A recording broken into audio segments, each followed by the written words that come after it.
बहुत बहुत धन्यवाद सर। और हमारे यहाँ जो है, जो आज अंतिम दिन है और बिहार दिवस के मौके पर मैंने आपको तकलीफ दिया है, आप तमाम लोगों को मुझे बताते हुए खुशी हो रही है कि प्रोफेसर सुरेंद्र कुमार, जो हमारे पटना विश्वविद्यालय में बहुत ही सीनियर, न जाने कितने एग्जामिनेशन कंट्रोलर और पूरे पटना विश्वविद्यालय के एक जमाने में रीढ़ की हड्डी हुआ करते थे। और आप लोगों को बताते हुए खुशी होगी कि पटना विश्वविद्यालय के अंतिम जो है हेड ऑफ द डिपार्टमेंट, अभी जो है हमारे head of the department Dinesh Prasad Kamal साहब हैं, जो हमारे भी विभाग प्राचीन भारतीय इतिहास से हैं, लेकिन अंतिम जो है हिस्ट्री के professor head of the department Surendra Kumar साहब हैं। मुझे बहुत खुशी हुई कि सर आप जो है हमारे आमंत्रण को आपने स्वीकार किया। और मुझे आपके बारे में बहुत सारे लोग जो यहाँ पर जो बिहार के हैं, बहुत सारे मुमकिन है कि आपके विद्यार्थी रहे होंगे। उसके बाद जो है बहुत महाराष्ट्र के हैं, ये बिहार से बाहर के भी लोग हैं, जैसे मध्य प्रदेश हो गया, कलकत्ता हो गए, और ये सब सारे अब बाकी बिहार के लोग हैं। तो सर आपका मैं स्वागत करता हूं। मैं तमाम लोगों की तरफ से, तमाम पार्टिसिपेंट की तरफ से, एक आप लोगों के सामने आया होगा। बिहार के जो है, बिहार के ऊपर ही जो है सर का मौर्यन आर्ट पर जो है व्याख्यान है, और उस व्याख्यान से आप लोगों को काफी लाभ होगा। आप देखें, बिहार दिवस के ऊपर एक नई नई बात जो है सर से आपसे सुनेंगे। बहुत बहुत धन्यवाद सर। मैं तमाम लोगों की तरफ से मैं आपको शुक्रिया अदा करना चाहता हूं कि आपने स्वीकार किया और आज व्याख्यान आप दे रहे हैं। धन्यवाद सर। धन्यवाद।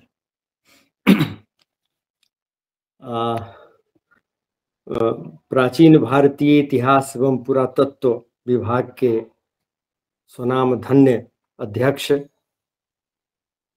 मेरे मित्र प्रोफेसर सईद आलम साहब, और जितने प्रतिभागी जुड़े हुए हैं उन सभी लोगों को मैं शुभकामनाएं देता हूं इस बिहार दिवस की। और फिर अब मैं अपनी बात शुरू करता हूं। आवाज जा रही है ठीक से? बहुत बहुत अच्छा सर, बहुत अच्छा। आप दें। आज के इस व्याख्यान के लिए जो मैंने टॉपिक चुना है वह है मौर्य काल के विशेष संदर्भ में बिहार की कला परंपरा। यह जो व्याख्यान है ये कला पर केंद्रित है, और मैं कुछ समय आपका लेना चाहूंगा कि कला के विषय में हम लोगों को अपनी समझ साफ रखनी चाहिए। आखिर ये कला है क्या चीज? मौर्य कला की हम चर्चा करेंगे तो कला का अर्थ क्या होता है, इसकी बहुत सारी परिभाषाएं हैं, लेकिन उसके विस्तार में न जाते हुए संक्षेप में मैं बताना चाहूंगा। सबसे पहले कालिदास ने, महाकवि कालिदास ने अपने महाकाव्य रघुवंशम में कला के बारे में लिखा है कि ललिते कला विधौ, यानी जो सुंदर विधा है, किसी भी सामग्री में जो हम सुंदरता का, सौंदर्य का,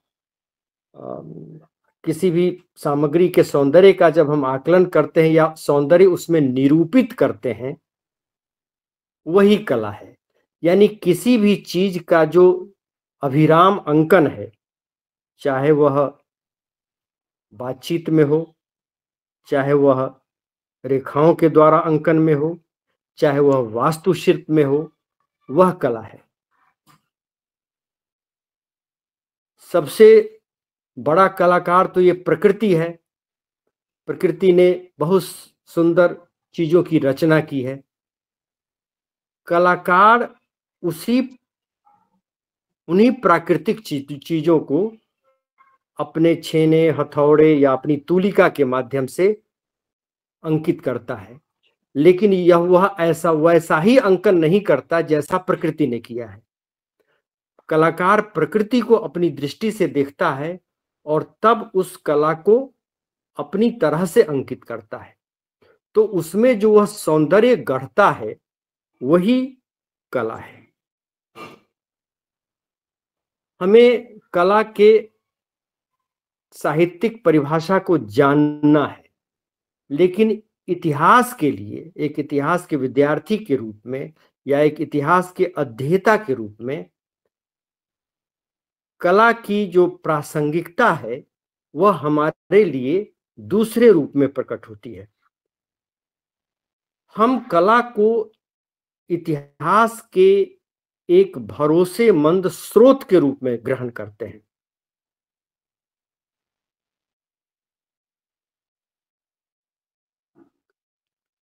ऐसे एक बहुत मशहूर कहावत है कि साहित्य समाज का दर्पण होता है, लेकिन उसी तरह कला भी समाज का दर्पण है।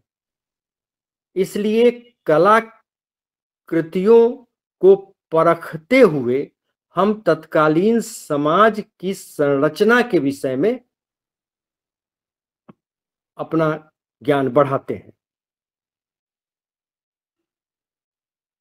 कला के क्षेत्र में हमें निरंतर विकास भी दिखाई देता है।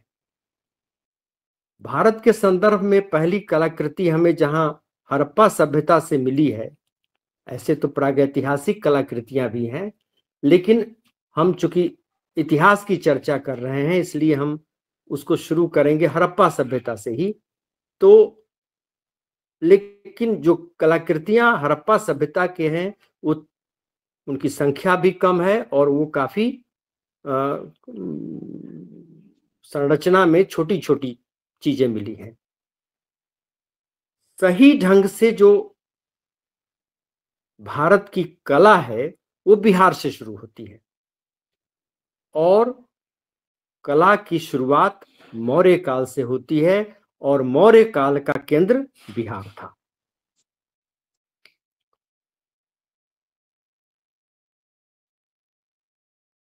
कलात्मक किसी वस्तु को जब हम देखते हैं तो एक जो इतिहासकार है वह उसके कारणों को ढूंढने की कोशिश करता है कि इस तरह की कलाकृति का निर्माण कैसे हुआ होगा, क्यों हुआ होगा और इन कलाकृतियों का तत्कालीन समाज पर क्या प्रभाव पड़ा होगा।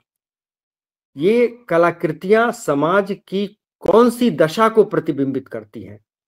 ये सारी चीजें हमारे महत्व की चीजें हैं।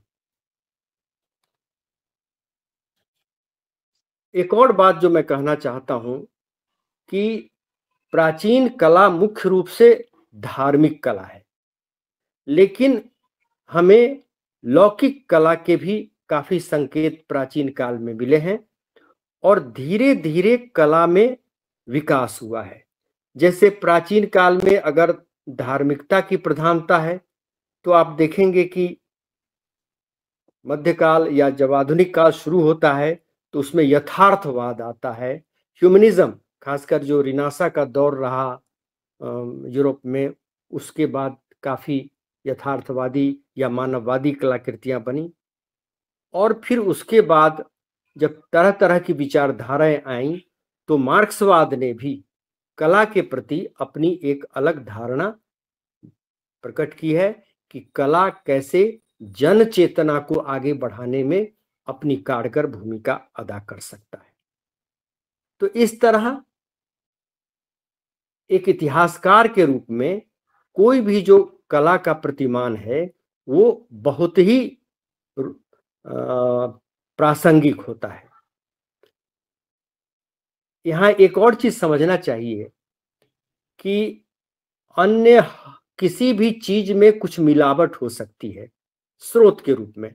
जैसे कोई साहित्यिक स्रोत है, उसमें कुछ शेपक जोड़े जा सकते हैं या जो साहित्यकार है वह अपने ढंग से कुछ व्याख्या कर सकता है, बाद में भी चीजें जोड़ी जा सकती हैं। अभिलेख भी कुछ प्रशस्तियां हो सकती हैं जिसमें अतिशयोक्ति हो।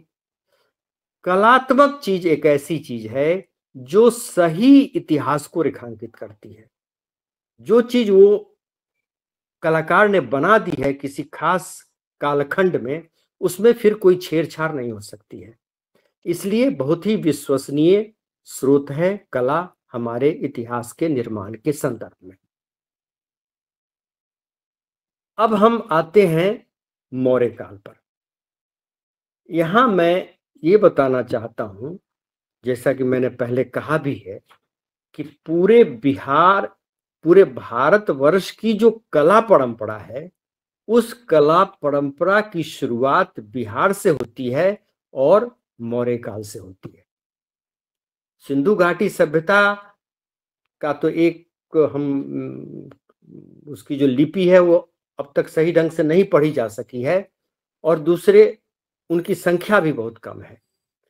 लेकिन मौर्य काल में बड़े पैमाने पर कलात्मक कृतियां बनी, और ऐसी कलात्मक कृतियां बनी जो फिर न पहले वैसी बन सकी और न बाद में बनी।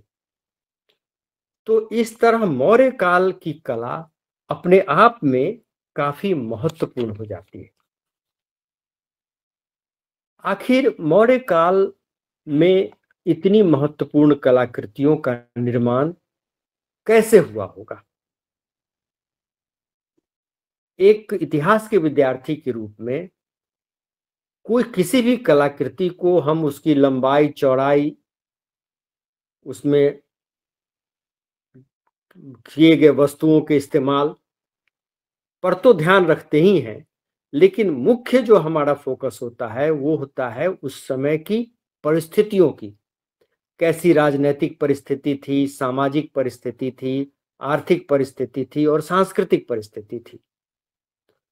तो मौर्य काल एक ऐसा कालखंड है जिसकी परिस्थितियां कला के सबसे अधिक उपयुक्त थीं। कला का विस्तार कोई संघर्षशील समाज नहीं कर सकता है।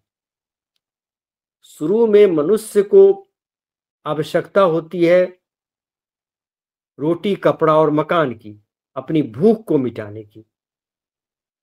जब मनुष्य संतुष्ट होता है इन चीजों से, उसके बाद उसकी नजर जाती है सौंदर्य की ओर। सौंदर्य जो है, जो कला का आधार है, वो मनुष्य की बहुत ऊंची मानसिक क्षमता का द्योतक है। तो उस क्षमता का विकास एक अभावग्रस्त समाज, संघर्षशील समाज उस क्षमता को नहीं प्राप्त कर सकता। उसके लिए एक अनुकूल राजनैतिक, आर्थिक, सामाजिक, सांस्कृतिक परिस्थिति चाहिए। मौर्य काल में यक्षिणी की मूर्ति का निर्माण हुआ, या फिर अशोक स्तंभ बने, बहुत सारी मूर्तियां बनी, बड़े बड़े राजप्रासाद बने। आखिर क्यों इतना विकास हुआ होगा मौर्य काल में? तो सबसे पहले हम देखें कि राजनैतिक रूप से क्या अनुकूल परिस्थिति कला के संदर्भ में मौर्य काल में रही होगी। आप सब इतिहास के जानकार लोग हैं, शिक्षक हैं। पहला जो साम्राज्य है वो मौर्यकालीन साम्राज्य है। ऋग्वेद काल में हम खानाबदोश का जीवन जीते थे। उत्तर वैदिक काल में जनपद की संरचना हुई। ऋग्वेद में जन है, उत्तर वैदिक काल में जनपद है, और 6ठी शताब्दी ईसा पूर्व के बाद महाजनपद बना, और मौर्य काल में आकर वह साम्राज्य के रूप में परिणत हो गया। यानी मौर्य राजाओं ने एक विशाल भारतीय साम्राज्य बनाया। और कहा तो यहां तक जाता है कि चंद्रगुप्त मौर्य या अन्य मौर्य शासकों का जो साम्राज्य था, उतना बड़ा साम्राज्य न अकबर के समय हो सका, न अंग्रेजों के समय हो सका, न आज हमारा देश है। तो पहली बार इतने बड़े साम्राज्य की रचना मौर्य साम्राज्य के रूप में की गई। यानी एक राजनैतिक एकीकरण इस देश का मौर्य काल में हुआ। इसके पीछे के कारणों के संदर्भ में विचार किया गया है। रामशरण शर्मा की थ्योरी सब जानते हैं। उन्होंने बतलाया कि जो लोहे का प्रचलन है, हालांकि लोहे का प्रचलन 1000 ईसा पूर्व 1200 ईसा पूर्व से ही शुरू हो गया था, लेकिन वो बड़े पैमाने पर 6ठी शताब्दी ईसा पूर्व में शुरू हुआ और उसके चलते हथियार के क्षेत्र में, युद्ध के जो अस्त्र शस्त्र होते हैं उसके क्षेत्र में परिष्कार हुआ, बड़े क्षेत्रों पर अधिकार करना संभव हुआ और लोहे का और विकसित प्रयोग मौर्य काल में शुरू हुआ। लोहे के प्रयोग से ही जुड़ा हुआ है northern black polished where culture, NBP, जो मौर्य काल को इंगित करता है। तो पहली अनुकूल स्थिति मौर्य कला के लिए यह हुई कि एक विशाल साम्राज्य, स्थिर साम्राज्य इस देश में था। इतने बड़े साम्राज्य की संरचना बिना आर्थिक समृद्धि के नहीं हो सकती थी। मौर्य काल की आर्थिक समृद्धि कितनी रही होगी, इसके बारे में हमें अर्थशास्त्र से जानकारी मिलती है, जिसमें 20 अध्यक्षों की चर्चा है। केंद्रीयकृत प्रशासनिक व्यवस्था थी।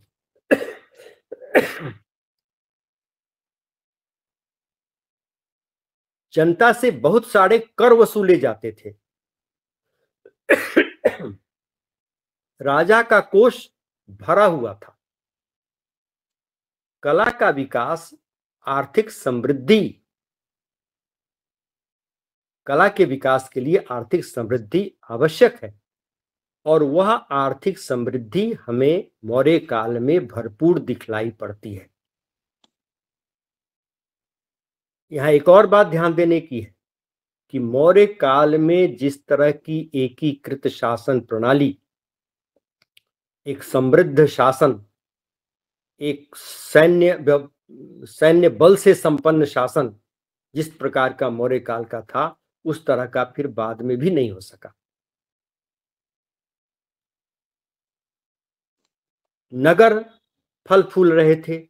पाटलिपुत्र एक महानगर था जिसकी चर्चा मेगास्थनीज ने की है, कौटिल्य ने की है और यह संपूर्ण भारतवर्ष की राजधानी था। तो यह जो परिस्थिति थी, यह भी कला के लिए बहुत ही अच्छी परिस्थिति थी, मौर्यकालीन कला के लिए। जहां तक सामाजिक व्यवस्था का प्रश्न है, मौर्य काल एक ऐसा काल है जो जिन सामाजिक कुरीतियों की बात करते हैं हम प्राचीन भारत के संदर्भ में, उन कुरीतियों से मुक्त था। वर्ण व्यवस्था का जो स्वरूप है उसमें कहा जाता है कि क्षत्रिय शासक होगा, लेकिन यहां कोई क्षत्रिय शासक नहीं था। यहां के जो मूल निवासी थे उनका शासन था। बुद्धिज्म, जैनिज्म जैसे 62 संप्रदायों का विकास 6ठी शताब्दी ईसा पूर्व में हुआ था, जो न किसी प्रकार की जाति प्रथा को मानते थे, न किसी धार्मिक कठोरता को मानते थे जाति से संबंधित। तो ये जो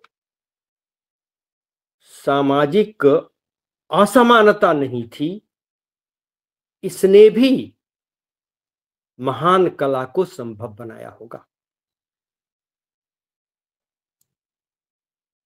और जहां तक सांस्कृतिक वातावरण का प्रश्न है, तो यह वह समय है जहां कई धर्मों का प्रभुत्व है। इससे पहले जो वैदिक धर्म था, जिसे बाद में ब्राह्मण धर्म कहा गया, उसका प्रभुत्व था।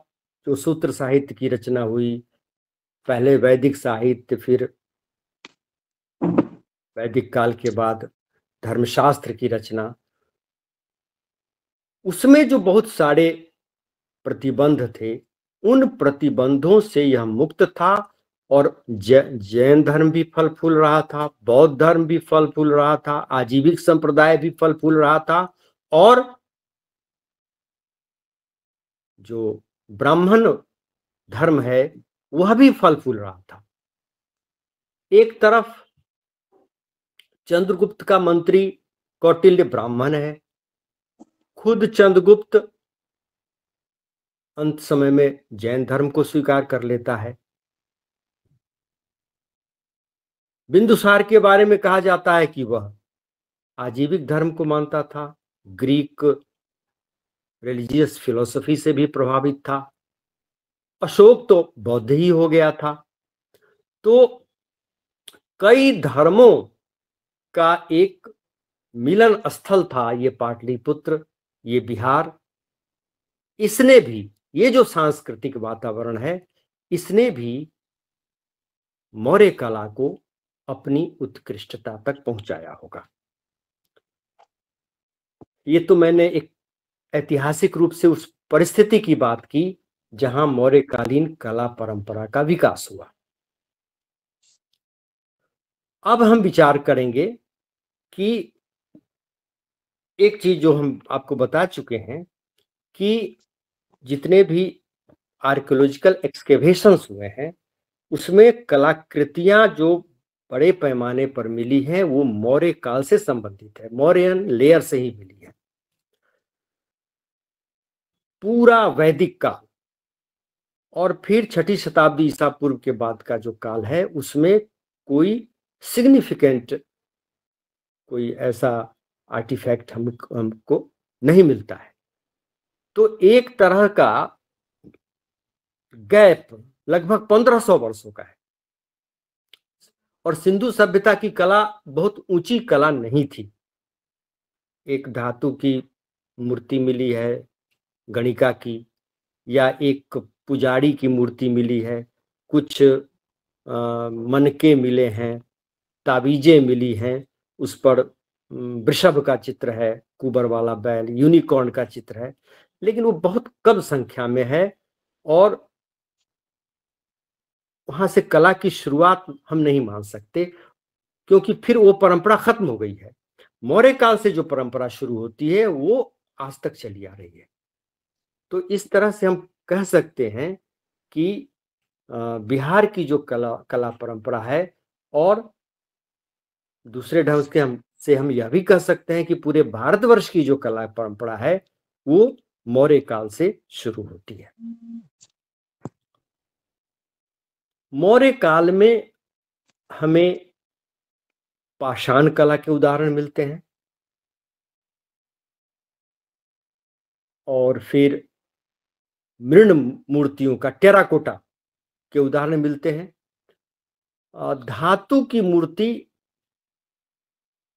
नहीं मिली है, या अगर किसी चीज के बारे में लोग कहते हैं कि यह मौर्यकालीन रहा होगा, तो वो बहुत उस पर अभी उसको मान्यता नहीं मिली है।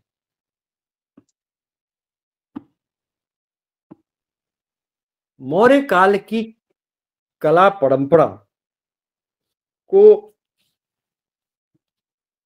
समझने के लिए सबसे पहले तो हम जो पाषाण कला है उस पाषाण कला पर बात करते हैं। पाषाण कला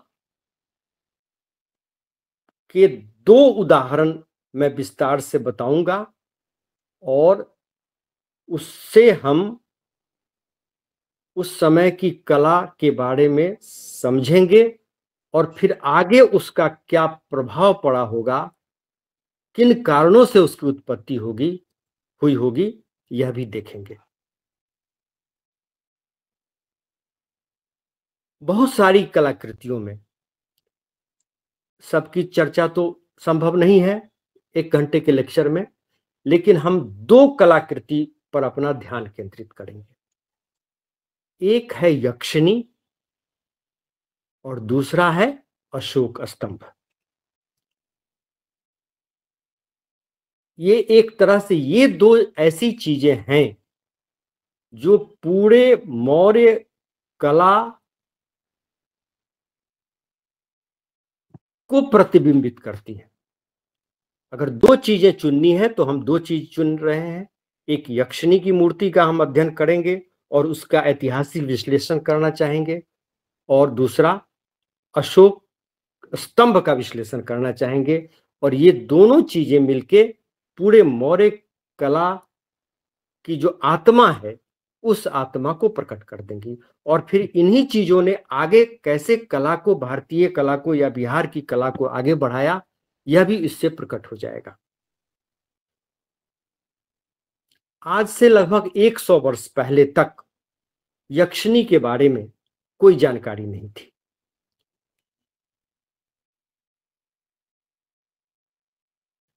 बोलचाल की भाषा में हम उस मूर्ति को, आप सब परिचित होंगे उस मूर्ति से, यक्षिणी की मूर्ति से।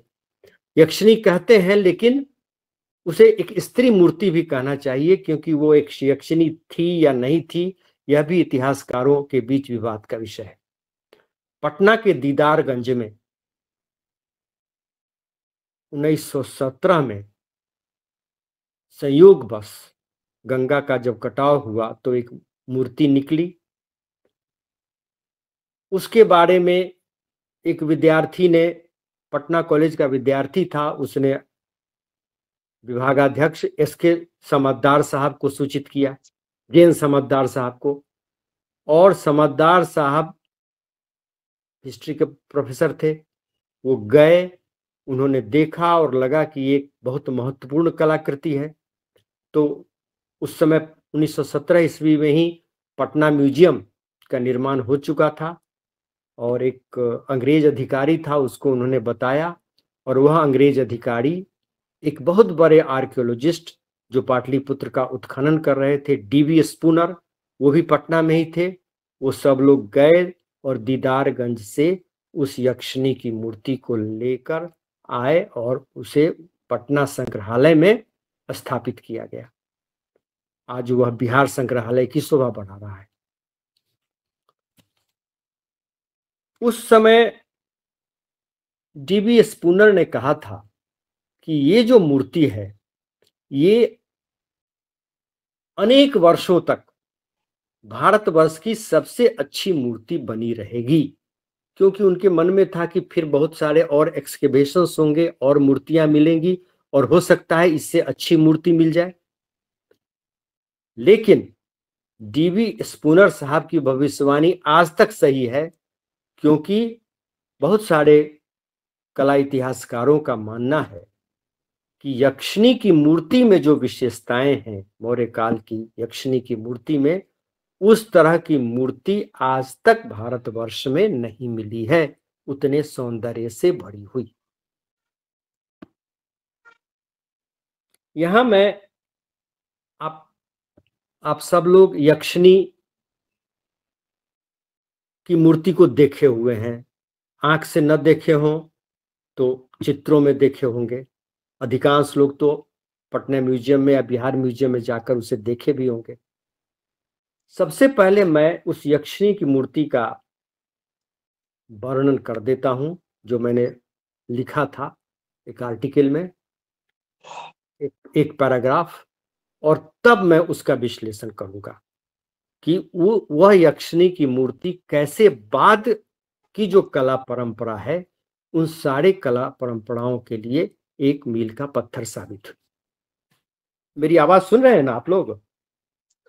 जी सर, जी सर। हाँ। एक पैराग्राफ मेरा लिखा हुआ है, वो मैं पढ़ दे रहा हूं, और तब मैं फिर इसका विश्लेषण करूंगा। आप लोग अपने मन में, चूंकि कोई भी कला से संबंधित लेक्चर हो तो बिना पावर पॉइंट प्रेजेंटेशन के वो सही ढंग से विश्लेषण नहीं हो सकता है, वो चित्र सामने आना चाहिए, लेकिन अभी तो वह परिस्थिति नहीं है। तो मन में आप रखिए यक्षिणी की मूर्ति, और जो जो मैं बोल रहा हूं उसका मिलान आप यक्षिणी की मूर्ति से कीजिए। दीदारगंज से प्राप्त इस स्त्री मूर्ति पर उत्कृष्ट पॉलिश की गई है, जो मौर्य काल की अपनी खास विशेषता है। समझ गए? मौर्यन पॉलिश, ये हम फिर बाद में भी बताएंगे। पत्थरों पर उकेरी गई प्रतिमाओं के विपरीत यह मूर्ति चारों ओर से गढ़ी गई है, यानी यह उभड़ी हुई मूर्ति नहीं है, ये चारों ओर से गढ़ी गई मूर्ति है। यानी यह तृतीय आयाम की मूर्ति है। तृतीय आयाम जिसमें लंबाई भी हो, चौड़ाई भी हो, मोटाई भी हो।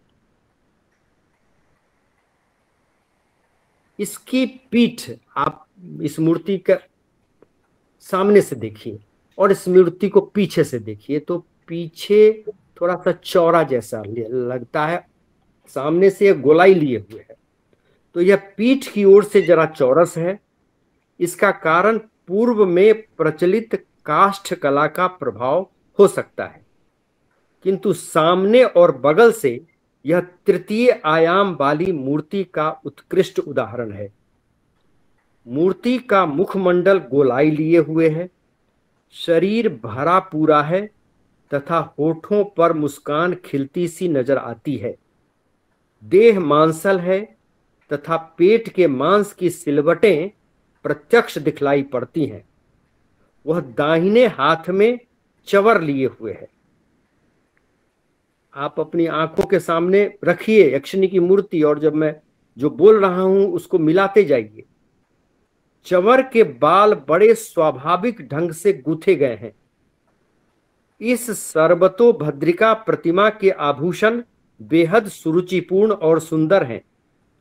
कलाई में चूड़ियां और भारी कड़ा है। सिर पर मनकों की माला, बाल का जूड़ा और टैरा माथे की शोभा बढ़ा रहे हैं। साड़ी का आंचल पीछे से आता हुआ दाहिने हाथ के नीचे पैर तक फैला हुआ है। कमर में साड़ी के ऊपर कसकर बंधी हुई 5 लड़ियों वाली कमरबंद आकर्षक है। इस स्त्री मूर्ति में कोई भी अपरिष्कृत या प्राचीन तत्व नहीं है। इसके शरीर के ऊपरी भाग में आगे की ओर हल्का झुकाव है, जो पूरी मूर्ति में गति ला देता है। दाएं पैर का घुटना किंचित झुका हुआ है, जो आगे चलने के भाव का द्योतक है। कमर काफी पतली है। उरोज बड़े और गोलाकार हैं।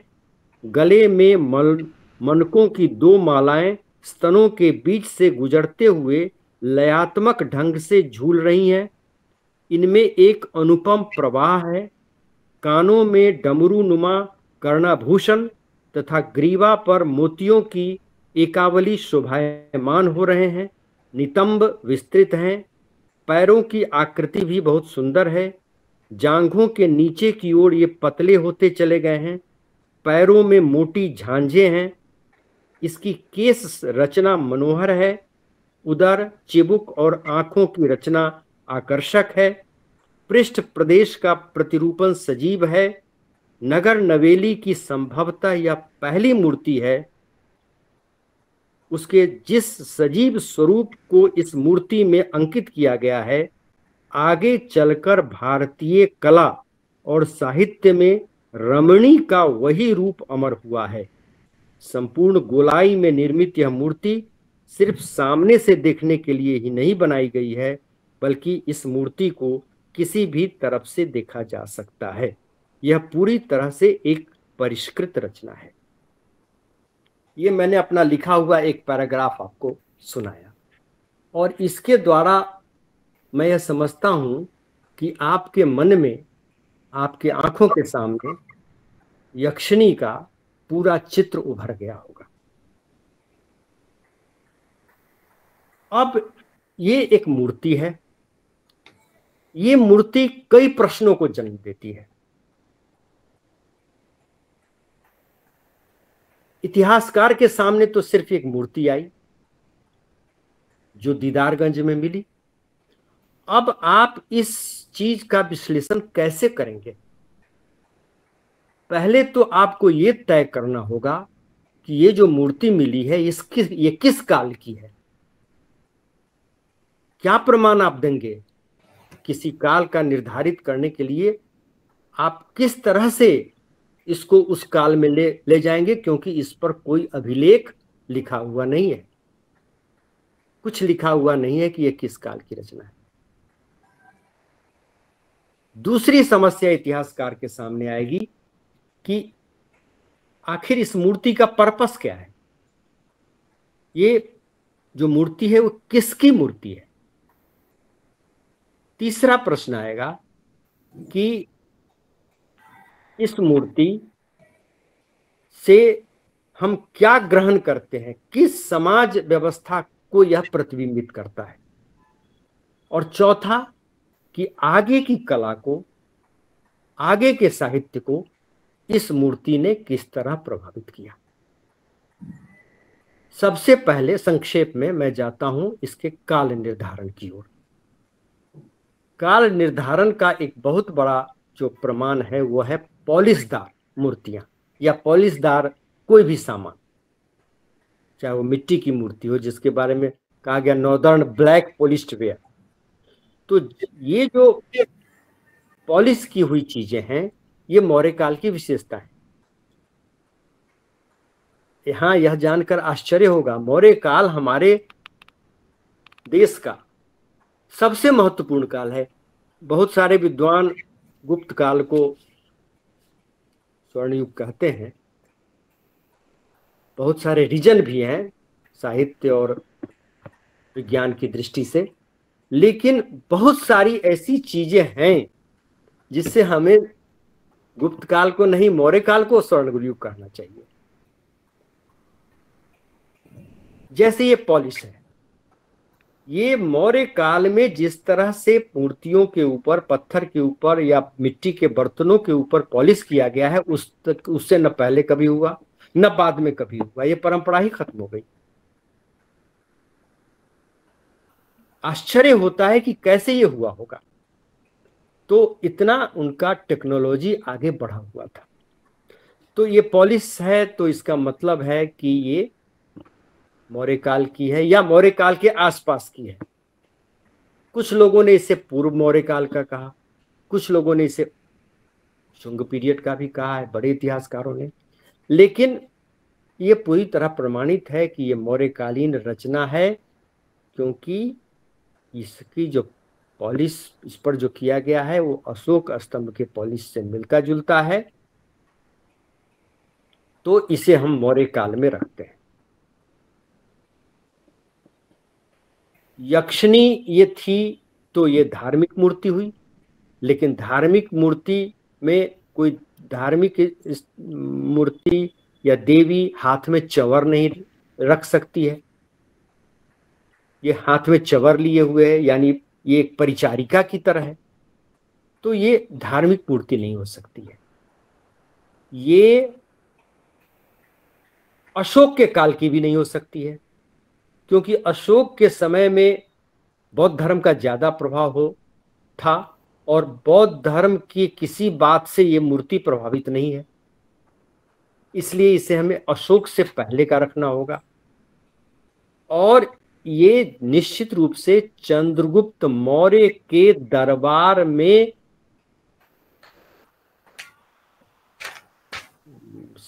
उसके साज सज्जा के लिए, सजावट के लिए ये रखी गई मूर्ति रही होगी। अब इसको कैसे जोड़िएगा? तो चंद्रगुप्त मौर्य के बारे में कौटिल्य ने लिखा है कि उसके पास एक सेना थी जिसमें सिर्फ महिलाएं थी। उसके जो अंगरक्षक थे चंद्रगुप्त मौर्य के, वो अस्त्र शस्त्र से लैस महिलाएं थी, और उसका जो वो शिकार पर भी जाता था तो उसके साथ महिलाएं चलती थीं। सौंदर्य का वो बहुत प्रेमी था, तो उसके महल में के लिए इतने सौंदर्यपूर्ण संरचना की गई होगी। एक और विवरण मिलता है कि 305 ईसा पूर्व में सेल्यूकस के साथ चंद्रगुप्त का युद्ध हुआ था, और उसके बाद कहा जाता है कि सेल्यूकस की राजकुमारी के साथ चंद्रगुप्त मौर्य का विवाह हुआ था। तो जो ग्रीक राजकुमारी आई होगी मौर्य की, हम तो खाए हमको अच्छा लग रहा है। मौर्यकालीन राजा के दरबार में प्रेम भाई माइक्रोफोन ऑफ कर लीजिए please. Prem ji. Okay sir, okay. हाँ सर। हाँ, तो उसने जो कुछ ग्रीक एटिकेट्स थे, वो ग्रीक लोगों का जो सौंदर्य बोध है वो यहाँ स्थापित किया होगा। तो उसमें ये जो मूर्ति है, ग्रीक यूनान के राजमहलों में मूर्तियां होती थी, मूर्तियों से सजाया जाता था, सुंदर सुंदर मूर्तियों से। तो वह प्रभाव हो सकता है, ये जो स्त्री मूर्ति है यक्षिणी की, ये मौर्य राजा चंद्रगुप्त के महल में रही हो। इतिहास की दृष्टि से एक और ध्यान देने की बात है कि इस मूर्ति का मुख जब आप देखेंगे, चेहरा, तो वो आर्यन नहीं है। आर्य लोगों का चेहरा नुकीला होता था, इसके चेहरे में एक गोलाई है लेकिन कोई नुकीलापन नहीं है। होठ भी आर्य जो लोगों का वर्णन है उससे मिलता जुलता नहीं है। चंद्रगुप्त मौर्य स्वयं आर्य नहीं था, वह एक निम्न वर्ग से आया था। और यह वर्णन है ग्रीक सोर्स में कि जब चंद्रगुप्त मौर्य सोता था तो महिलाएं देसी गान, लोकल जो फोक सॉन्ग उसको सुनाती थी। ब्राह्मणों की भाषा संस्कृत थी, लेकिन आम जनों की भाषा प्राकृत थी। तो वो जो सामान्य लोग थे वो उस भाषा का प्रयोग करते थे। तो यह जो गणिका है या यह जो यक्षिणी है, यह आर्य नहीं है, उच्च वर्ण की नहीं है। तो वो जो पूरा मौर्य काल की सामाजिक संरचना है, उस संरचना का भी तालमेल इस मूर्ति से बैठ जाता है। अब आगे जो मूर्तियां बनी, ये तो बिहार की कला परंपरा की शुरुआत, मान लीजिए यक्षिणी एक हम रिप्रेजेंटेशन, एक रिप्रेजेंटेटिव इसको स्कल्पचर मानते हैं।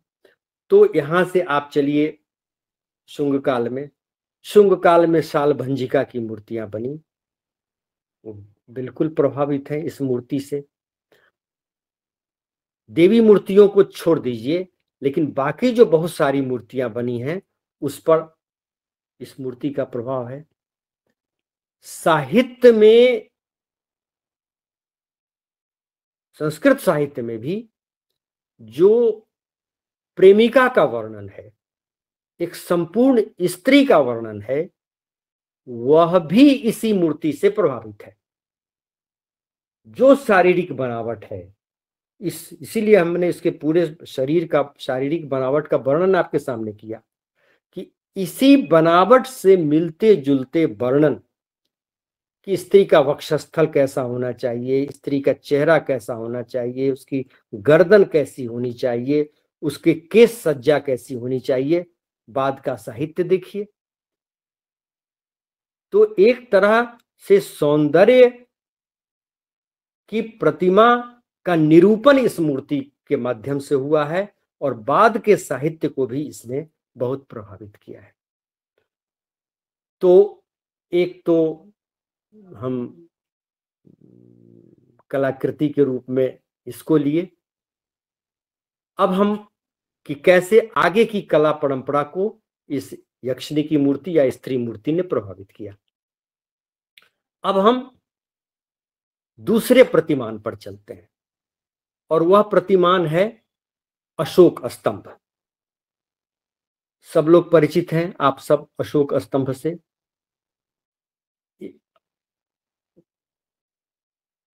अशोक स्तंभ एक पहली बड़ी कलाकृति है जो हमें भारतीय कला में प्राप्त होती है और वो बिहार की देन है।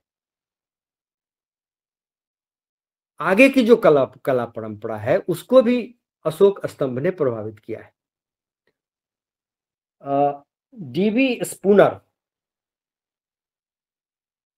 की चर्चा हमने की यक्षिणी की मूर्ति के संदर्भ में और कहा, डीवी स्पूनर ने भविष्यवाणी की थी कि ये कलाकृति बहुत उत्कृष्ट है और आज तक ये उत्कृष्ट बनी हुई है। अब जहां तक अशोक स्तंभ का प्रश्न है तो उसमें भी मैं एक भविष्यवाणी या एक बात जो कही है निहार रंजन राय ने। निहार रंजन राय ने अशोक स्तंभ के बारे, निहार रंजन राय के नाम से सब लोग आप परिचित होंगे, वो सबसे महान कला इतिहासकार माने जाते हैं। तो उन्होंने लिखा है कि अशोक स्तंभ भारतीय कला का सबसे उत्कृष्ट प्रतिमान है। पूरी दुनिया में इससे सुंदर स्तंभों का निर्माण नहीं हुआ है।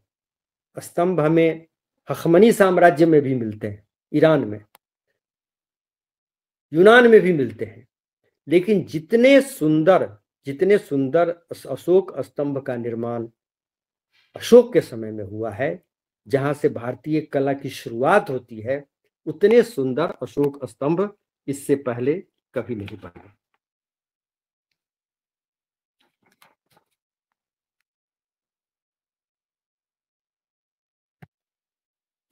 अशोक स्तंभ के बारे में एक और मुख्य बात मैं बता देना चाहता हूं, बिहार कैसे जुड़ा हुआ है अशोक स्तंभ से, कि लगभग 20-25 अशोक स्तंभ टूटे हुए या सही अवस्था में मिले हैं। चर्चा 40 स्तंभों की है, जो स्रोत है श्रीलंका का स्रोत। लेकिन 2 ही अशोक स्तंभ ऐसे हैं जो अक्षत हैं, पूरी तरह उसी तरह हैं जो जैसे अशोक के समय में रहे होंगे, और वे दोनों बिहार में हैं। एक वैशाली का अशोक स्तंभ और दूसरा लौड़िया नंदनगढ़ का अशोक स्तंभ, जो अक्षत रूप में अभी भी उसी तरह खड़ा है। बाकी मान लीजिए सारनाथ का अशोक स्तंभ तो टूटा फूटा हुआ है, जो सिंह की मूर्ति है भारत का के राज्य चिन्ह में, वो किसी स्तंभ पर अब नहीं है। तो ये भी एक बिहार की कला के रखरखाव की या एक विशेषता यहाँ की कला की कह सकते हैं। अब अशोक स्तंभ पर चर्चा करने से पहले हम थोड़े से में एक पैराग्राफ में अशोक स्तंभ क्या है इसको बता देते हैं, फिर उसका हम विश्लेषण करेंगे। वो हमने ही जो अशोक स्तंभ के बारे में एक पैराग्राफ लिखा है वो हम आपको बताते रहे हैं।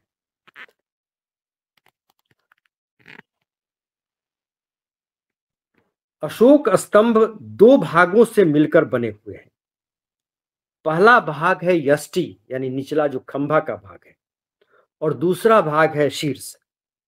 ये दोनों भाग धातु की एक कील से जुड़े हुए हैं। यष्टि का निर्माण वाराणसी के पास चुनार में अवस्थित पहाड़ के एक ही बलुआ शिलाखंड से हुआ है और यह एकाश्म है। एकाश्म का मतलब एक ही पत्थर के टुकड़े से स्तंभ का निर्माण हुआ है। इसी तरह शीर्ष की संपूर्ण संरचना का निर्माण भी एक ही बलुआ प्रस्तर खंड से हुआ है और यह भी एकाश्म है। खुले आकाश के तले खड़ा स्तंभ एक सुडौल, भारी तथा लंबी संरचना है। यह नीचे से ऊपर की ओर पतला होता जाता है। यह भूमि के ऊपर बनी किसी आधार पीठिका पर नहीं खड़ा है, बल्कि इसे जमीन के अंदर काफी गहरे तक गाड़ा गया है। इसके ऊपर चमकदार पॉलिश की गई है। स्तंभ नीचे से ऊपर तक वृत्ताकार है। उदाहरणार्थ, वैशाली के अशोक स्तंभ की ऊंचाई लगभग 13.75 मीटर, सबसे नीचे का ज्ञात व्यास 1.26 मीटर तथा सबसे ऊपर का व्यास 0.97 मीटर है। इस पूरी संरचना का अनुमानित वजन 50 टन है। इससे अन्य अशोक स्तंभों की विशालता का अनुमान किया जा सकता है। कुछ स्तंभ अभिलेख युक्त हैं, जबकि अन्य अभिलेख रहित हैं। प्रत्येक स्तंभ के ऊपर एक शीर्ष हुआ करता था जो एकाश्म था तथा उसके ऊपर भी चमकदार पॉलिश की गई है। शीर्ष के सबसे नीचे उल्टे कमल की आकृति होती थी जो सुगमता से स्तंभ के ऊपर बैठ जाए तथा उसे जकड़ ले। उल्टे कमल के ऊपर चौकोर अथवा गोल फलक बना होता था। कमल तल और फलक के बीच की रिक्ति को कहीं रस्सी की तरह लहरदार रेखांकन युक्त पट्टी से तो कहीं सादी पट्टी से भरा गया है। फलक के किनारे कहीं सादे हैं तो कहीं उन पर पशुओं, लताओं, पक्षियों, चक्र आदि का अंकन किया गया है। फलक के ऊपर पशु मूर्ति का सृजन किया गया है। इन स्तंभ शीर्षों पर कहीं एक पशु मूर्ति का निर्माण किया गया है तो कहीं एक ही जाति के 4 पशु मूर्तियों का अंकन किया गया है। लौड़िया, नंदनगढ़ तथा वैशाली को छोड़कर अन्य स्तंभ शीर्षों में कुछ तो नष्ट हो चुके हैं, जबकि कुछ को स्तंभों के पास पुनः ढूंढ लिया गया है। ये विशाल अशोक स्तंभ भव्यता, आध्यात्मिकता, जनसंवाद, शौर्य एवं कौतूहल के केंद्र रहे होंगे। अभी हमने आपको छोटा सा विवरण अशोक स्तंभ का दिया।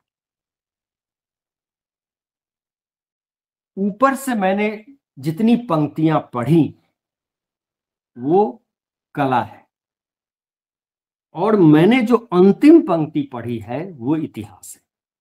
अंतिम पंक्ति मैंने पढ़ी है, ये विशाल अशोक स्तंभ भव्यता, आध्यात्मिकता, जनसंवाद, शौर्य एवं कौतूहल के केंद्र रहे होंगे। अशोक स्तंभ से मेरा हम लोगों का मतलब है कि अशोक स्तंभ का निर्माण क्यों हुआ होगा, अशोक स्तंभ क्या संदेश देता है, और बाद की कला को अशोक स्तंभ ने कैसे प्रभावित किया होगा। हमारा मुख्य कंसर्न यह है। तो जो 5 चीजें बतलाई गई हैं इसमें जो मैंने लिखा, पहला है भव्यता। अशोक स्तंभ उस समय की भव्यता को दर्शाता है। हम आजकल से उसकी तुलना न करें, दुनिया काफी आगे बढ़ चुकी है। ये अशोक स्तंभ आज से 2300 वर्ष पहले की बात है। आज तो बड़ी ऊंची ऊंची बिल्डिंगें, बुर्ज खलीफा, क्या क्या नहीं बना हुआ है, लेकिन आज से 2300 वर्ष पहले की बात कीजिए जहां एक अशोक स्तंभ खड़ा है, तो यह राजा की भव्यता को दिखाता है। एक राजा जिसका साम्राज्य अफगानिस्तान से लेकर पूर्वी भारत तक और हिमालय से लेकर मैसूर तक है, इतने महान राज्य की भव्यता का प्रतीक वो अशोक स्तंभ है। तो अशोक स्तंभ साम्राज्य की, ये हमें बतलाता है कि मौर्य साम्राज्य काफी समृद्ध रहा होगा। मौर्य साम्राज्य अपने को अशोक स्तंभ की भव्यता के रूप में प्रकट करता है। तो इससे हमें इस साम्राज्य की समृद्धि का पता चलता है। क्योंकि आप कल्पना कीजिए, हम यहां से 50 किलोमीटर दूर वैशाली है लगभग, वहां चले जाएं और अशोक स्तंभ को देख ले सकते हैं और देख के फिर वापस भी आ सकते हैं। लेकिन आखिर वो अशोक स्तंभ जो खड़ा है वहां, उसके पीछे कितने लोगों का श्रम है, इसे ध्यान देना होगा। यह चुनार जो बनारस सारनाथ के निकट है, चुनार में एक किसी ने शिलाखंड को काटा, उस शिलाखंड को नदी के रास्ते लाया गया होगा, फिर उसको हाथी के द्वारा खींचकर उस जगह पहुंचाया गया होगा जहां ये अशोक स्तंभ खड़ा है। स्तंभ बनाया गया होगा, पॉलिश की गई होगी, उसे खड़ा किया गया होगा, कलाकारों ने उसके ऊपर जो शीर्ष है उसका वो बनाया होगा, शेर की संरचना बनाई होगी। तो कितना परिश्रम, कितना श्रम, कितना संसाधन इस पर लगा होगा, ये बतलाता है कि मौर्य काल कितना समृद्ध रहा होगा। ये इतिहासकार को उधर देखने को बाध्य करता है। तो पहली चीज जो हम अशोक स्तंभ में देख रहे हैं वो इसकी भव्यता है। दूसरा आध्यात्मिकता है। आध्यात्मिकता यह है कि अशोक बौद्ध था, तो ये जो स्तंभ है ये धर्म के प्रतीक के रूप में है। कई चीजें आप इस पर सोच सकते हैं कि बौद्ध धर्म में शुरू में बुद्ध का चित्र नहीं बन सकता था, बुद्ध की मूर्ति नहीं बन सकती थी जब तक हीनयान प्रचलित रहा। बुद्ध की मूर्तियां बननी शुरू हुई हैं जब महायान आया है।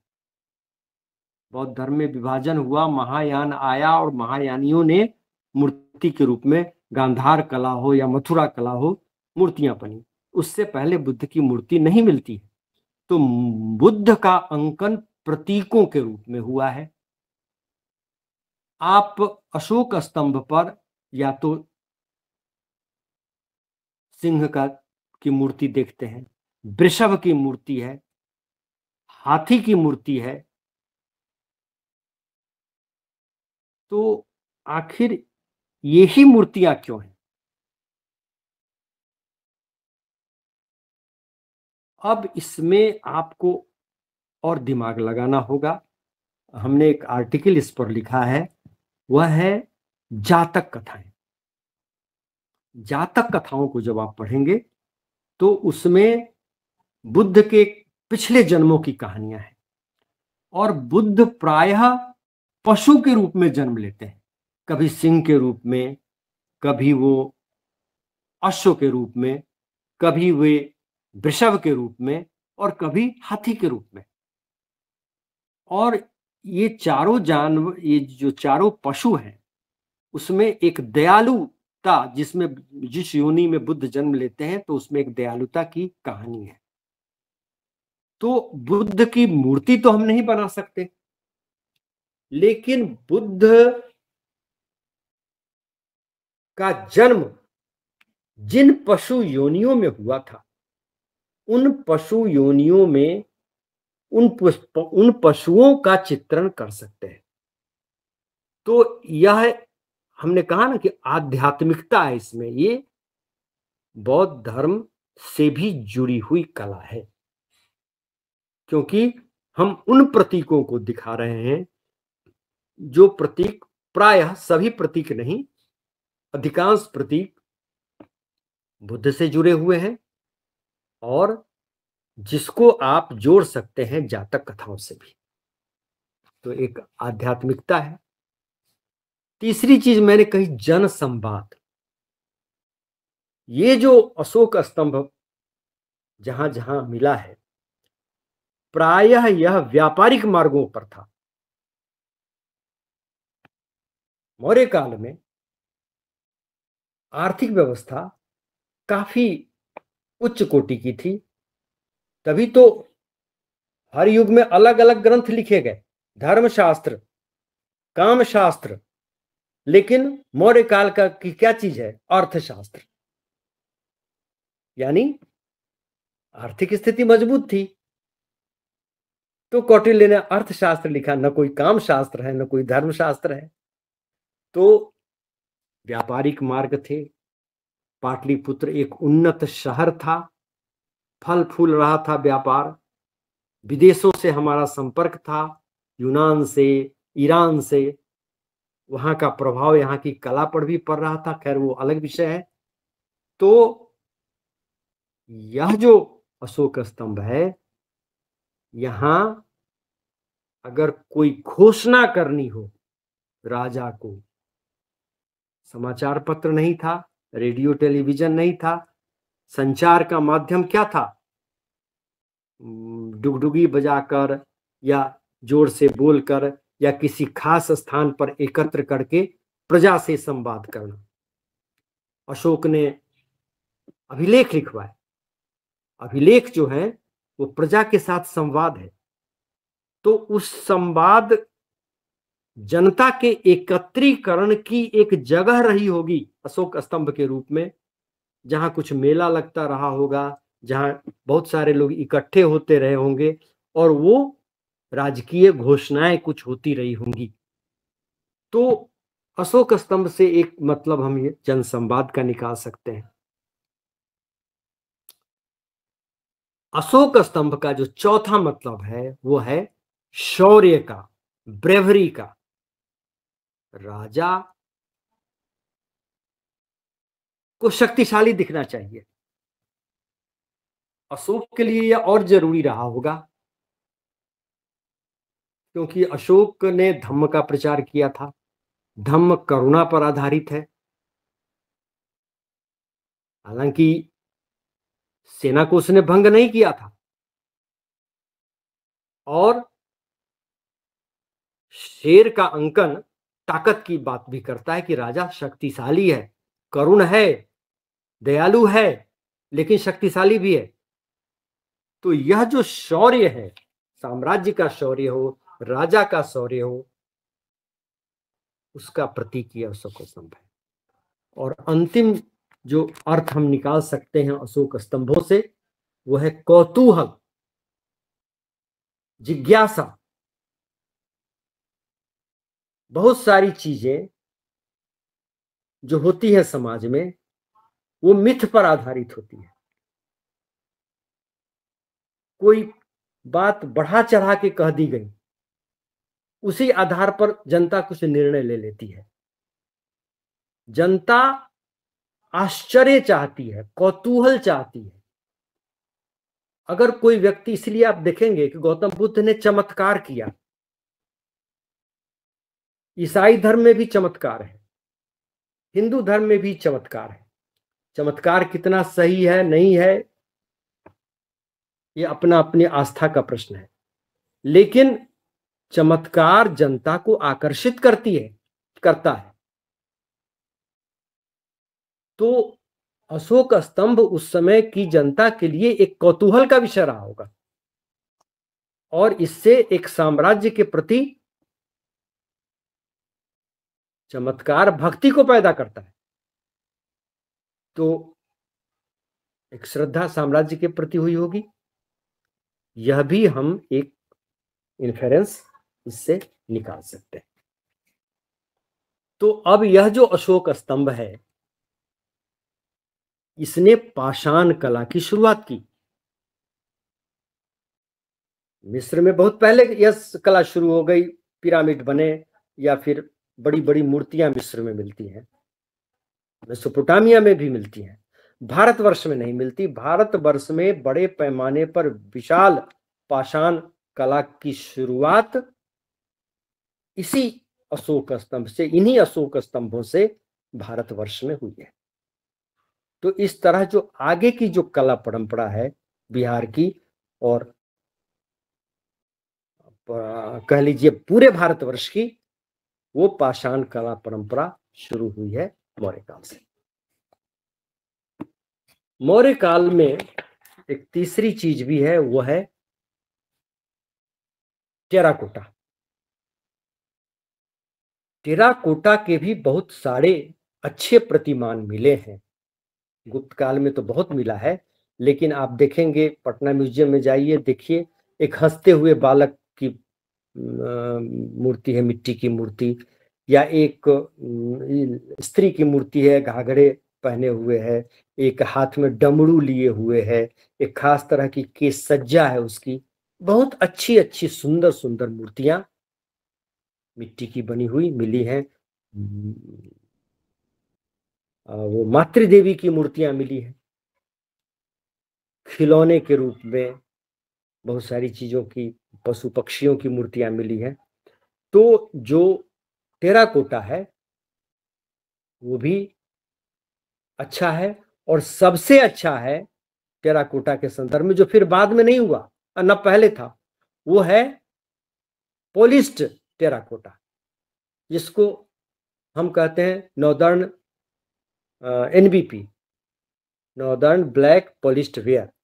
मिट्टी के जो बर्तन बने हैं उसमें पॉलिश किया हुआ है, जो अद्भुत है, लगता है कि एकदम चिकना, कुछ पत्थर का बर्तन जैसे हो।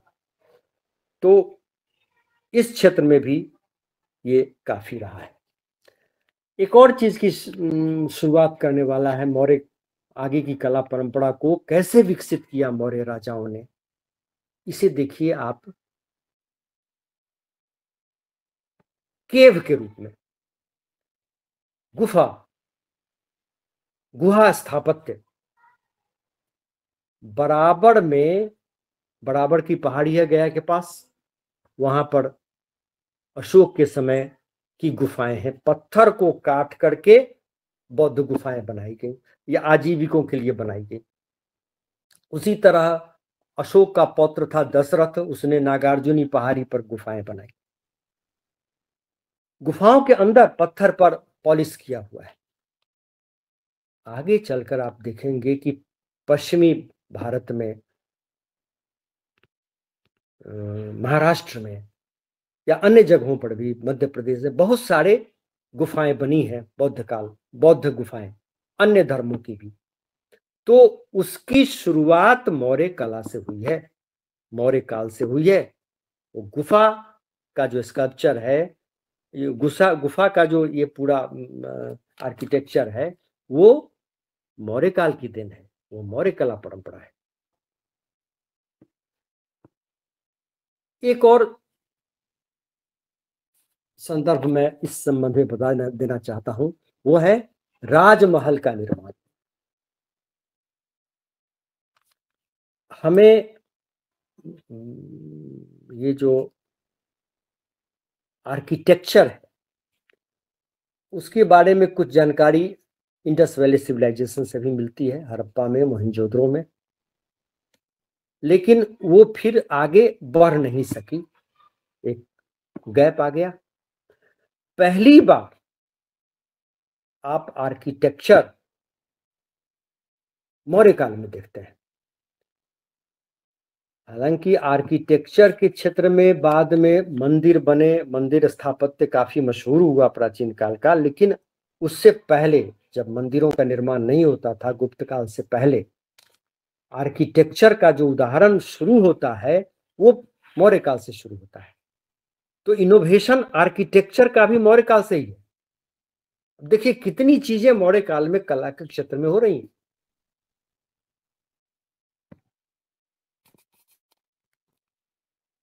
पुरातत्ववेत्ताओं ने कुम्हरार में एक स्तंभ खोजा है, आज भी आप कुम्हरार में जाके उसे देख सकते हैं। तो वो 80 स्तंभों वाला या 84 स्तंभों वाला एक सभा भवन की चर्चा आती है मौर्य काल की, वो उसका एक स्तंभ हो सकता है। मेगास्थनीज ने भी चर्चा की है, लेकिन वो मिट गया, क्योंकि ऐसा माना जाता है कि छत उसकी लकड़ी की थी, सिर्फ स्तंभ पत्थर का था। तो काल के प्रवाह में लकड़ी सब नष्ट हो गया, स्तंभ भी नष्ट हो गया। एक स्तंभ बचा हुआ है। तो एक स्तंभ से ही यह पता चलता है कि एक भव्य प्रासाद मौर्य काल का था। एक बहुत बड़ा आर्किटेक्चर, एक स्थापत्य मौर्य काल का रहा होगा। और वो चार दीवारी से घिरा हुआ था। उसके भी कुछ लकड़ी की चार दीवारी थी, उसके भी कुछ टुकड़े मिले हैं। स्पूनर साहब ने 1912 में खुदाई की थी और उसमें बहुत सारी चीजें मिली। तो ये जो स्थापत्य कला है भारतवर्ष की या बिहार की आगे की, उसकी शुरुआत भी मौर्य काल से हुई है। तो इस तरह हम देखते हैं कि ये जो मौर्य काल है वो कई दृष्टियों से कला के क्षेत्र में अपना खास महत्व रखता है। और बाद में जो बिहार की कला परंपरा रही या पूरे देश की कला परंपरा रही, उसको इस मौर्य, उसका उत्स, ओरिजिन ये मौर्य काल ही है। तो बस इतना ही मुझे कहना था। अब आप लोग कुछ बताइए इसके बारे में।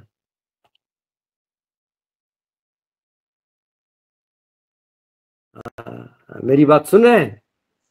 जी जी बिल्कुल जी। प्रणाम प्रणाम प्रणाम। मैं Mukesh Kumar Rajak sir, CM college Darbhanga. हाँ हाँ हाँ मैं आपका छात्र रहा हूँ सर, पटना कॉलेज में। हाँ हाँ हाँ हाँ। 1997। और मैं मिंटो हॉस्टल में रहता था सर। 1997 99 इंटर था मेरा, और 99 2002 ग्रेजुएशन था, और 2002 और 4 पीजी था दरभंगा हाउस से। अच्छा अच्छा, तब तो बहुत अच्छा। आप मिथिला विश्वविद्यालय में हैं? जी, मिथिला विश्वविद्यालय हाँ, में। किस कॉलेज में? सीएम कॉलेज दरभंगा में सर, सीएम बहुत। चंद्रधारी मिथिला हाँ महाविद्यालय। हाँ हाँ हाँ, सबसे प्रीमियर कॉलेज है वहाँ का। जी तो सर, उसी। बहुत अच्छा है। मौर्य कला के बारे में सर पढ़ने का तो बहुत बार अवसर मिला, चूंकि सिविल सर्विसेज की तैयारी के दौरान हाँ कला हाँ, के जनरल चीज है। हाँ तो पढ़ने का बहुत अवसर मिला था सर। एक समय प्रश्न आ रहा था समझ में कि ये जो स्टोन, तो पता है कि स्टोन किस तरह का स्टोन इस्तेमाल करते थे और कहाँ से स्टोन मंगाते थे, ये भी समझ में आता है। स्टोन को इतने बड़े पैमाने पे काटने के लिए क्या स्टोन कट इंडस्ट्री टाइप का कोई पाटलिपुत्रा में था?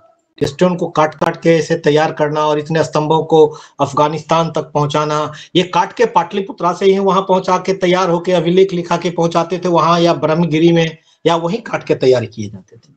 क्या स्टोन कट इंडस्ट्री था ऐसा कोई यहाँ पे? देखिए, इस पर बहुत इतिहासकारों ने काम किया है। बहुत सारी चीजें रहस्य के अंधेरे में भी हैं। जी जी।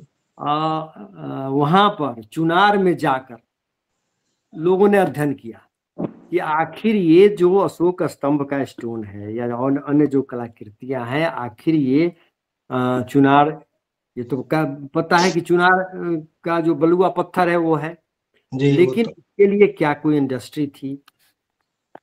क्या वहीं काट के भेजा जाता, माने स्तंभ बनाकर भेजा जाता था, या सिर्फ पत्थर भेजा जाता था? जहां पर स्तंभ खड़ा है वहां उसको काटा जाता था, पॉलिश किया जाता था। भारत के विभिन्न भागों में मिले ये अभिलेख क्या स्तंभ खड़ा होने के बाद लिखा जाता था या पहले लिखा जाता था? इन चीजों पर बहुत खोजने का प्रयास किया गया है, लेकिन इसमें बहुत सफलता नहीं मिली है। स्टोन कटिंग तो सारी दुनिया में प्रचलित था। भारत का संबंध उस समय तक ईरान के साथ था, यूनान के साथ था। उन दोनों क्षेत्रों की कला भी काफी विकसित थी। तो वहां से इन लोगों ने पत्थर को काटने की कला, छेनी, लोहे का प्रचलन शुरू हो गया था। छेनी, हथौड़ी के द्वारा पत्थरों को काटा जाता रहा होगा। फिर जहां तक पॉलिश की बात है, वो भी एक कंट्रोवर्सी है, वो एक आच्छादित है कि आखिर ये पॉलिश अब क्यों नहीं हो पा रहा है, उसी समय क्यों खत्म हो गया, ये पॉलिश कैसे होता था? अब एक थ्योरी है कि वहां पर एक पर्वत है यूरोप में, यूनान में, वहां से एक खास तरह का पत्थर मंगाया जाता था, क्योंकि यूनान के साथ संबंध था, उसको रगड़ा जाता था और रगड़ के उसको धीरे धीरे चमकीला किया जाता था। वैक्स या अन्य कुछ और केमिकल भी लगाए जाते रहे होंगे, लेकिन इस पर अंतिम रूप से कुछ फैसला नहीं हो सका है। क्योंकि देखिए, बहुत अशोक स्तंभ, अगर अशोक स्तंभ नीचे गिरा हुआ है तब अभिलेख लिखा जाएगा, तो एक तरफ ही लिखा जाएगा, एक तरफ खाली रहेगा। ऐसा है अशोक स्तंभ। अब कुछ जगह है कि चारों तरफ लिखा हुआ है, तो खड़ा होने के बाद लिखा गया है। तो इन सारी संभावनाओं पर विचार के, और फिर ले कैसे जाता रहा गया। तो दक्षिण भारत में भी बाद में चोल काल में तो बड़े बड़े मंदिर बने हैं पत्थर के, बाहर से भी पत्थर आए हैं। तो उसको ले जाने के लिए तो लोग हाथी वगैरह का प्रयोग करते थे, नाव से भी शिलाखंड आता था। तो कुछ उसी तरह का मौर्य काल में रहा होगा, लेकिन इसका कोई विवरण नहीं मिलता है। और यह इतिहासकारों का कुछ स्पेकुलेशन, कुछ संभावना इस तरह से है, लेकिन कोई निश्चित निष्कर्ष हम भी नहीं देखे हैं। आप लोग और खोजिए इस पर। थैंक यू, धन्यवाद सर। Good afternoon sir. हाँ, बोलिए। Sir, it was a very interesting session. What is the reason for its durability? Of stone sculpture? Yeah. I mean yes, especially the Ashok Stamp. After a few have survived. What is the reason for this durability? One question. Then something you said with relate to the birth of Buddha. Just can you tell it in English? Birth of Buddha. Buddha, yes. You said it in Hindi, so just can tell in one sentence in English.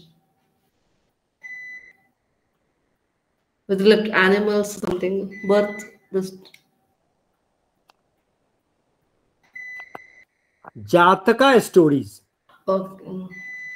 are related with the previous birth of Buddha. Okay, fine, okay.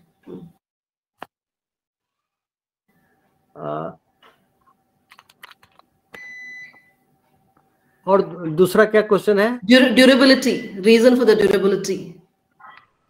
देखिए, पत्थर का स्तंभ है तो durability एक तो पत्थर में ही है, लेकिन ये आप कह सकते हैं कि यही दो स्तंभ खड़ा है और बाकी सब क्यों नहीं गिर गए हैं। तो लगभग इसको आप इस तरह से देखिए, ये अशोक स्तंभ विस्मृत हो गया था। अशोक ने इसे जो बनवाया, धीरे धीरे बौद्ध धर्म भी भारत से चला गया।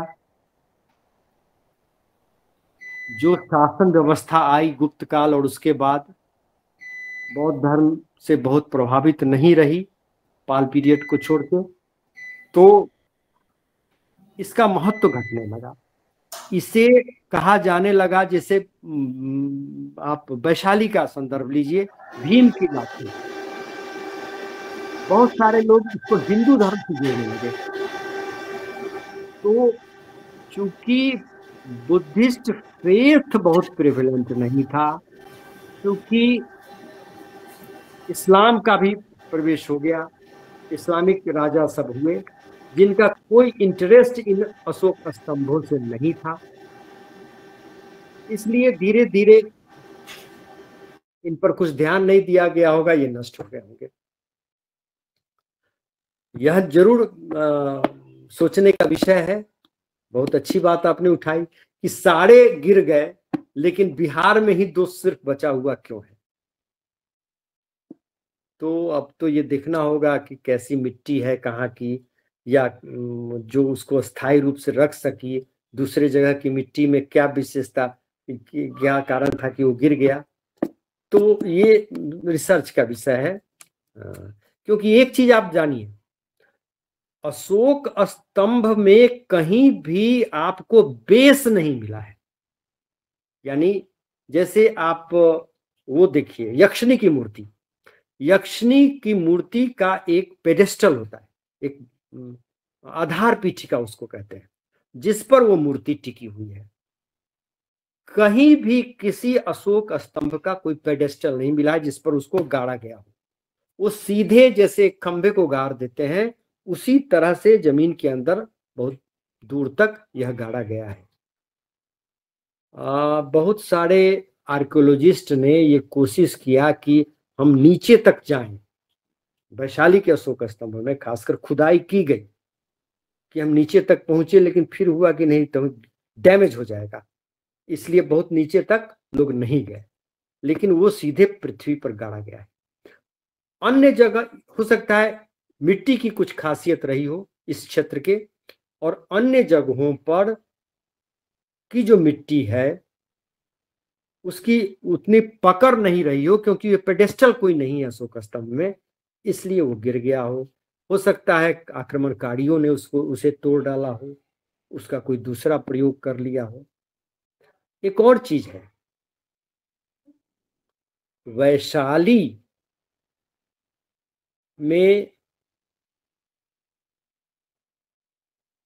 गौतम बुद्ध के बहुत सारे अवशेष हैं।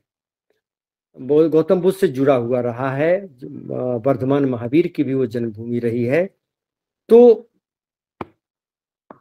उस तरह से मैंने अशोक स्तंभ के प्रति कोई अच्छी भावना हो सकता है इस क्षेत्र के लोगों की रही हो, जिसके कारण ये प्रचार रहा है, लेकिन इसका बहुत डिटेल्ड स्टडी हमको नहीं पता है। इसको मिट्टी की जांच से कुछ पता चल सकता है। Thank you sir. अच्छा सर, एक प्रश्न था। हाँ बोलिए सर। मैं फ्राइडे था इसलिए चले गए थे बाहर। बोल रहा हूँ हाँ। सर, बुद्धिज्म में पुनर्जन्म की मनाही है, बुद्धिज्म के सिद्धांत में। हाँ। लेकिन आप पूर्व जन्मों की बात आती है जातक कथाओं में, तो ये कंट्राडिक्शन नहीं है क्या? हाँ बिल्कुल कंट्राडिक्शन में है, लेकिन पुनर्जन्म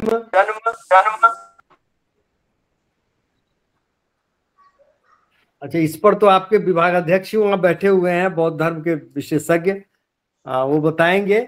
और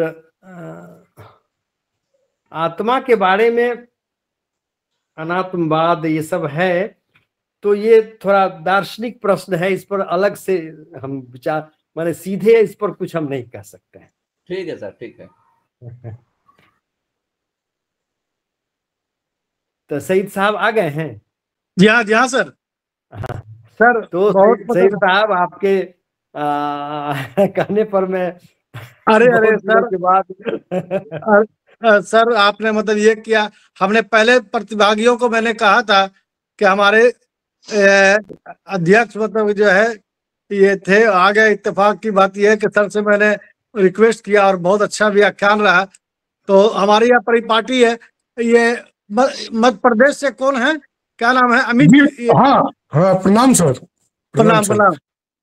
हाँ सर, मैं आपको प्रणाम करता हूँ।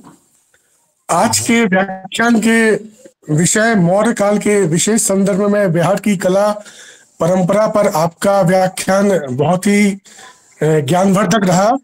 अभी तक सर मैंने जो इतिहास में कला के संबंध में पढ़ा है वो एक टॉपिक के रूप में ही पढ़कर उसको निकल जाते थे, लेकिन इतनी गहराई से पहली बार कला के बारे में भी हमको जानकारी प्राप्त हुई है कि कैसे जिस तरीके से साहित्य समाज का दर्पण होता है, आपने बताया, उसी तरीके से कला भी इतिहास का दर्पण होती है। आपने सर कला की परिभाषा के बारे में कालिदास के महाकाव्य रघुवंश में कला की जो परिभाषा दी गई है उसकी चर्चा की। इसके साथ ही आपने सर कला के जो दृष्टिकोण है, एक धार्मिक दृष्टिकोण और दूसरा उसका लौकिक दृष्टिकोण, उसके पश्चात उसका दोनों दृष्टिकोणों के साथ कला का जैसे जैसे विकास होता है उसके बारे में आपने बताया।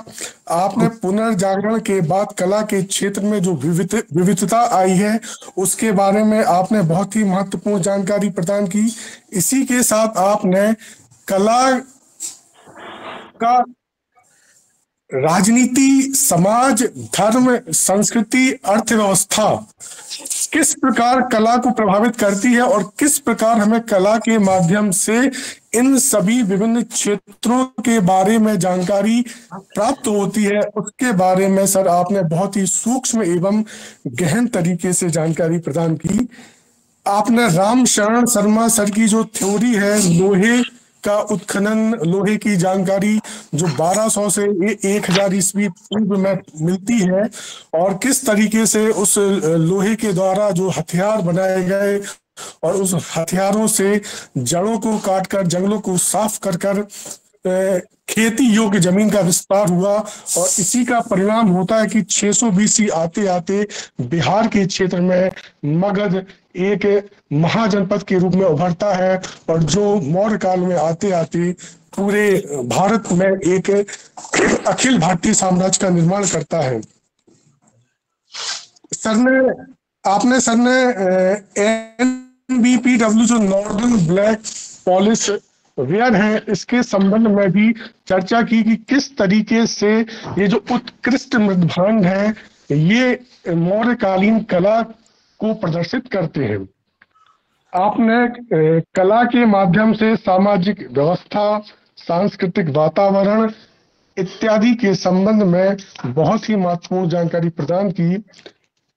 आपने बिहार को भारतीय कला का केंद्र बताया और इसी के तहत आपने जो बिहार में यक्षिणी की मूर्ति मिली है और अशोक के जो स्तंभ मिले हैं उसके बारे में आपने विस्तार से जानकारी प्रदान की। आपने बताया कि कैसे PS स्पूनर ने उस मूर्ति को लेकर उसको पटना संग्रहालय में रखवाया और इस मूर्ति के सौंदर्य के प्रत्येक अंग और उसकी विशिष्टता का आपने बहुत ही सूक्ष्म तरीके से उसके बारे में जानकारी प्रदान की और आपने जैसा कि कहा कि आप मन में रखिए कि यक्षिणी की मूर्ति कैसी होगी और मैं उसके संबंध में जो व्याख्यान प्रस्तुत करूंगा तो सर वैसा ही हमारे मस्तिष्क में आ रहा था कि वास्तव में ये मूर्ति हमारे समक्ष ही रखी है।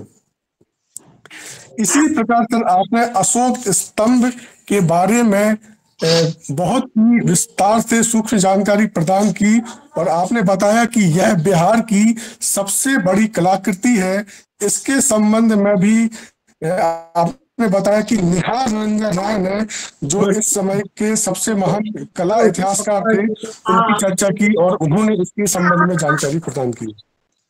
आपने जो अशोक स्तंभ है उसके विभिन्न कलाकृतियों, यष्टि, शीर्ष, चुनार का पत्थर कहाँ से लाया गया, एकास्मक पत्थर है, इस पे पॉलिश है, लोहे के द्वारा इसका शीर्ष जोड़ा हुआ है, इसके संबंध में इसकी जानकारी प्रदान की और आपने बताया कि ये तो सिर्फ कला है लेकिन इतिहास क्या है। इतिहास है इसकी भव्यता, आध्यात्मिकता, इसका शौर्य, जनसंवाद, कौतूहल, जो समय के राजतंत्र के केंद्र में थे, इसकी आपने एक एक करके बहुत ही सूक्ष्म तरीके से इसकी व्याख्या की। इसके साथ ही आपने बिहार में जो टेराकोटा की जो मूर्तियां मिली हैं, खिलौने मिले हैं, उसकी जानकारी दी।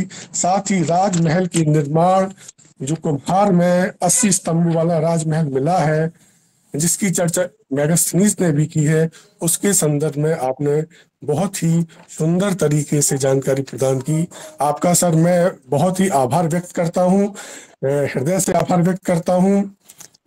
MMTTC सेंटर पटना इस रिफ्रेशर कोर्स में प्रतिभाग करने वाले सभी अभ्यर्थियों की तरफ से आपको आभार व्यक्त करता हूँ कि इतिहास की एक नई दृष्टि को जानने की, सीखने की, समझने का हमको मौका मिला। इसके पहले सर मैंने कभी भी नहीं सोचा था कि कला को इतने गहराई में जाकर भी इतिहास का अध्ययन किया जा सकता है। पुनः आपका हृदय से आभार व्यक्त करता हूँ। बहुत बहुत धन्यवाद सर जी। और मैं आदरणीय आलम सर का, ब्रजेश सर का, डायरेक्टर सर का, तकनीकी समिति सभी का हृदय से आभार व्यक्त करता हूं जो आपने इतना शानदार रिफ्रेशर कोर्स आयोजित करवाया। बहुत बहुत धन्यवाद सर। चलिए, बहुत बहुत धन्यवाद। सर आपका बहुत बहुत शुक्रिया, बहुत दिनों के बाद आपको मैं देख रहा हूँ और मुलाकात होगी, और आपका डिपार्टमेंट जो है मौजूद है, आप आइए। हाँ, मैं सर प्रतिभागियों का धन्यवाद देता हूं कि मेरे लेक्चर को इतने अच्छे ढंग से सुना आप लोगों ने, इसके लिए आपको धन्यवाद। अरे अरे अरे सर, सर क्या बोल रहे हैं सर, सब हमारे यहाँ वैसे लोग हैं। अब आप लोग जो है अगले सेशन में, लास्ट सेशन जो होगा वो हमारे पूर्व वाइस चांसलर आरबी सिंह का होगा, और एकदम आधा घंटा में हमने उनको कहा है, सर से मतलब के गुजारिश की है कि सर आप आशीर्वाद के रूप में आप दे दीजिए, क्योंकि वो इतिहास के ज्योग्राफी बगैर इतिहास के मुकम्मल ही नहीं हो सकता है, इसलिए मैंने उनको आमंत्रित किया हूं। तो 2 बजे आप लोग, 2 बजे का मतलब 2 बजे आप आ जाएंगे। उनके लिए धन्यवाद के लिए ये कलकत्ता से राजू मिस्त्री जी का मैं उनसे मैं तो ये अनुरोध करूंगा कि आप जो है आज बिहार दिवस के मौके पर हमारे बिहार के जितने जो वक्ता हैं वो जो है हमारे बिहार के बाहर के लोग जो है उसको किस निगाह से देखते हैं।